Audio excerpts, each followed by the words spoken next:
pleasure to introduce you this morning. Mr. Walter McKone, he will give you another sound, a sound about the ideas of osteopathy. He wrote 2 books, from which one is this one, Osteopathic Medicine. Yes, I have yours. And by writing and studying these books, he discovered that the osteopathy of today was not the osteopathy of yesterday. And so he found what could be the ideas behind osteopathy. Thank you.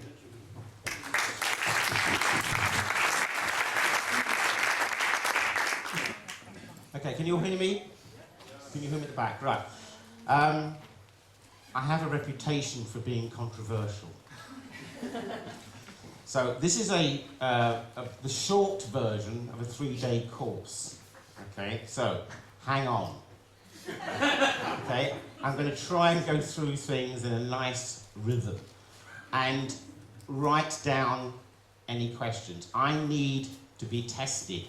If I'm going to stand in front of a room full of surgeons and physicians and convince them about us, I need you to test me, to challenge me. I will challenge us, you challenge me, I will tell them. Okay, so I always challenge osteopaths all the time. I don't challenge doctors, because by the time I'm finished with them, they have nothing more to say to me. So, and this has been the case for the past few years, and I have some fun with them. Okay, so this is the short version about how AT Still did it, I think. When I leave here, people always try and get in contact with me for further questions and further research and ideas. So I tend to use Facebook a lot. We have a business Facebook page. So if you can go on that. And also we're now doing a lot through YouTube. Social media. So if you type in Walter McKone Osteopath, you'll see all my videos. Okay. Now, Andrew Taylor Still really wanted us to keep digging all the time. Dig, dig, dig. Not to assume that what we do is right. And the moment we assume something is correct, we're in trouble because it moves. And we have to move with it. So I needed some help. I couldn't do this alone. It was too big a job. Started about 15 years ago. So this is the late Henry Bortoft, who died 2 years ago. He was a quantum physicist and philosopher and a major international movement in the history of science. So I was left alone for a little while until this poor soul managed to bump into me a few years ago, and now I haven't let him go. This is Dr. Will Rasmussen. He's American. He's from Harvard.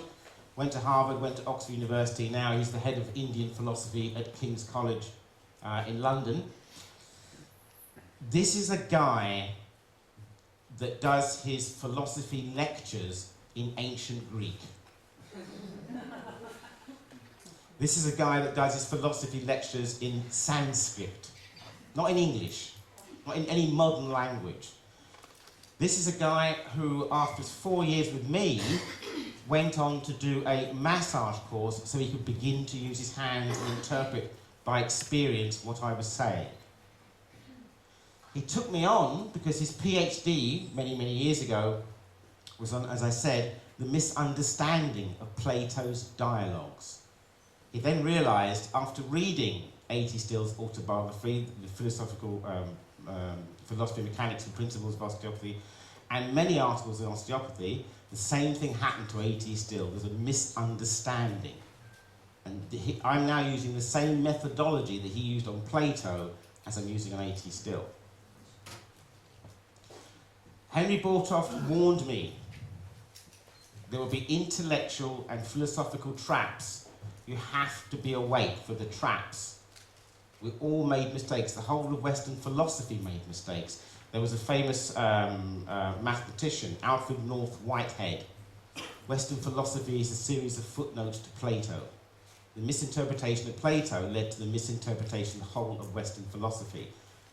A.T. Still was not aware of this to that degree. He knew what was right and wrong. So, what I'm finding in the interpretation of osteopathy through the help of Will Rasmussen, Professor Rasmussen, is a combination of misunderstandings, Mereological fallacies.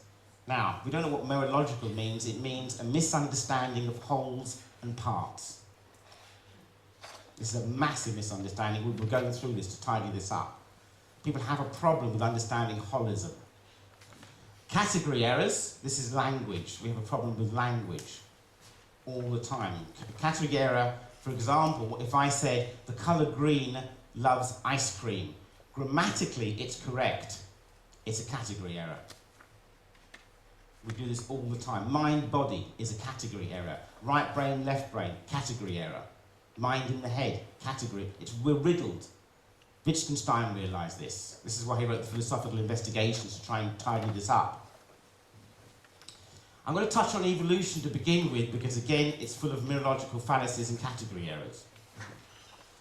So, we have this idea of evolution as a series of linear phenomena. The danger is through linear... Taking photographs of them. Right. We have a problem with that evolution because we actually think we came from the past. That's the issue. We don't. We're always in the present. Quantum physicists know this. There is no past. Whatever the time is, the time's now. Whatever time the patient's in front of you, the patient's in front of you now. Now, looking at everything as a nowness, or we end up with this sort of, what I call the hippy-dippy idea of being in the present all the time, okay? This is too late, as I'm going to show a bit later. Henry Bortoff was showing to me, and even Will Rasmussen, that both Darwin and Wallace had problems. They were great friends, and I'm a member of the Wallace Society. They were very good friends, even though they had slightly different ideas. Darwin was very mechanical towards his approach, and Wallace was a bit more humanistic towards his approach. Herbert Spencer, I'm not going to go into Herbert Spencer, so although I've done quite a lot of work on Herbert Spencer, I look forward to your lecture.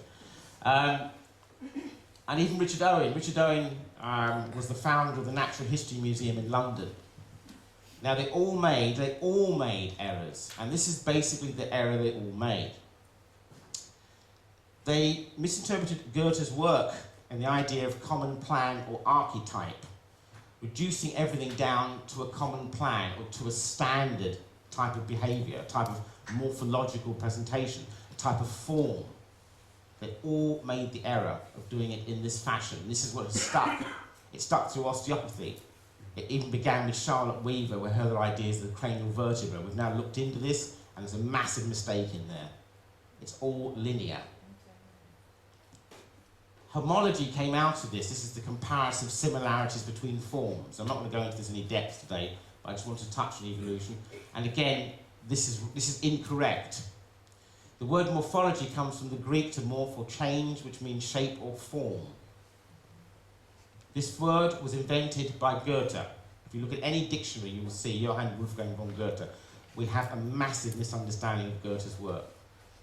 Now, whether A.T. Still actually knew what he was doing is another thing altogether. I don't think he knew what he was doing. I think, let me rephrase that. He knew what he was doing, but he didn't know how he was doing it. I think that's the best way of, the kindest way of doing it. He was doing something very, very special. Now we need to look at the philosophy of the time. So, quick drop here. I'm not even going to pronounce this second name. Nothing makes sense except in the light of evolution. This is true. Very, very true. And this is the institute where they're at. Now, Irving Core called for a paradigm shift. A paradigm shift, if those of you who have been to any of my lectures, is incredibly painful. Incredibly. You might as well pull a nail out of your foot or poke yourself in the eye.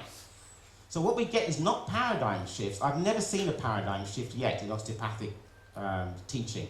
I've seen new models in the same paradigm. I've seen more complicated models in the same paradigm, but not a paradigm shift. To go through a paradigm shift, you will all be sitting here as hot as you were yesterday on a cold day. That's how uncomfortable a paradigm shift is. It hurts. I'm going to touch on a paradigm shift, but we need normally I would do a 3-day course to allow you to recover from the paradigm shift.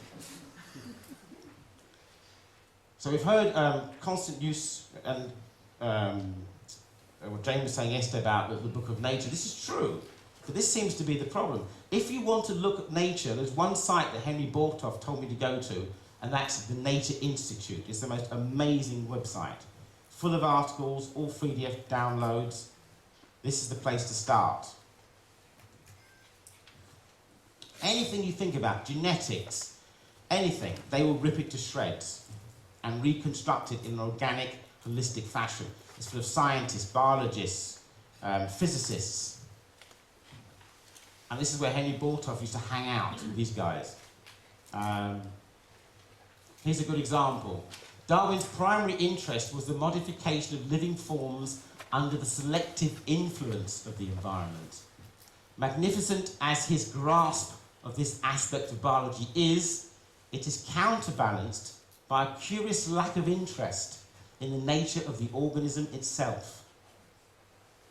It is difficult to find in Darwin any really deep recognition of the life of the organism as a functioning whole, which must be coordinated internally before it can function externally.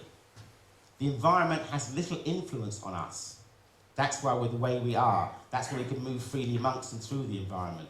Darwin did not touch on any of this through his entire work. Goethe recognised this inwardful lawfulness.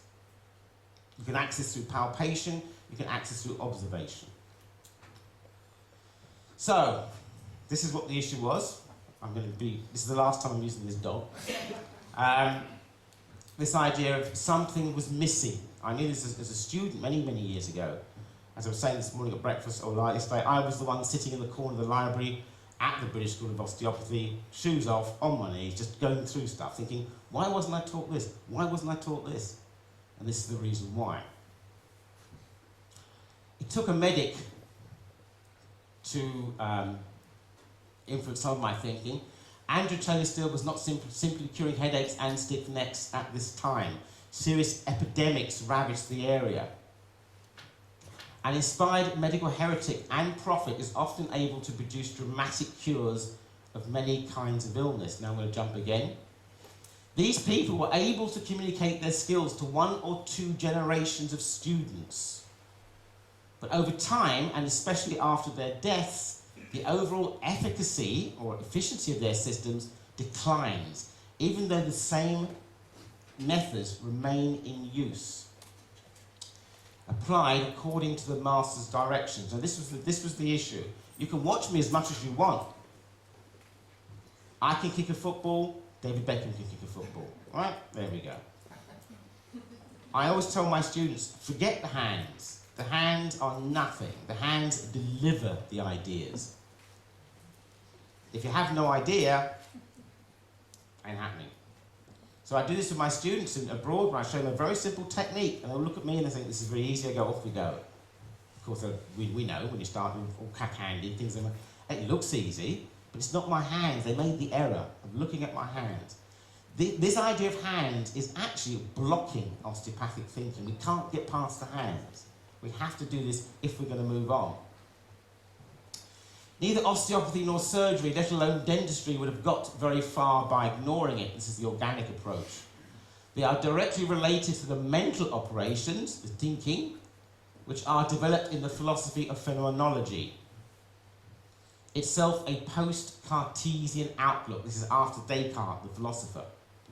Relating this method to the current philosophy of science, osteopathy, cannot be judged in any way less powerful than Cartesian science, which is what we do every day.